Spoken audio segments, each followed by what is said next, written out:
नमस्कार मु जगन्नाथ राय नायरा एंटरटेनमेंट रे आपण मान स्वागत करुच्ची। आज मोर गोटे नुआ कविता सह कवितार शीर्षक वेदनार गर्भगृह। आसतु शुणा।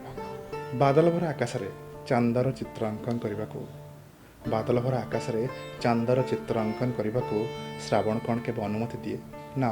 मशाणी निआरे अधा जला आपणार केही जलुथिबा बेले मशाणी निआरे अधा जला आपणार केही जलुथिबा बेले जेते लुह ढाड़िले भी आत्मा कौन के उठी बसी पारे।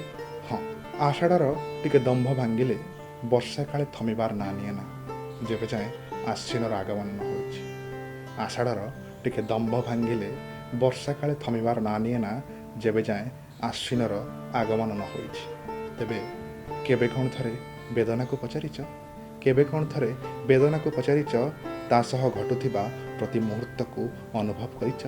थरे मिशी देख ता सह थरे मिशी देख ता सह अंधार रे आलुअरे थरे मिशी देख ता सह अंधार रे आलुअरे निजको हजई देख ता सीमाहीन गर्भगृहरे अनुभवी पारिबो सेठी केते जंत्रणा अणनिश्वासी अहरह बही जाउथिबा शब्द शून्य झरणार आत्मघाती पीड़ा। सेठी बिना श्रावण रे भी वर्षा झरे सेठी बिना श्रावण रे भी वर्षा झरे घंचतार अंधारी इलाकार चांद भी कोहर कुहुड़ी खेले।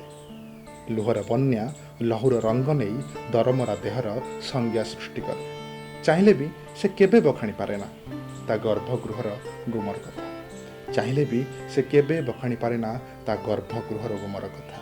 मुकमनस्क प्राणी परी व्यथार बलय घूरी बुले अंतहीन सागरर गर्भाशय फिका नील गुलमटिए साजी प्रतिक्षण उदा करे निजको। तापाई तो ढेउटी हेबा स्वप्न बेलाभूमिर पारदर्श को स्पर्श करिवार अभिलाषा केवल अवशोषरे सीमित। धन्यवाद।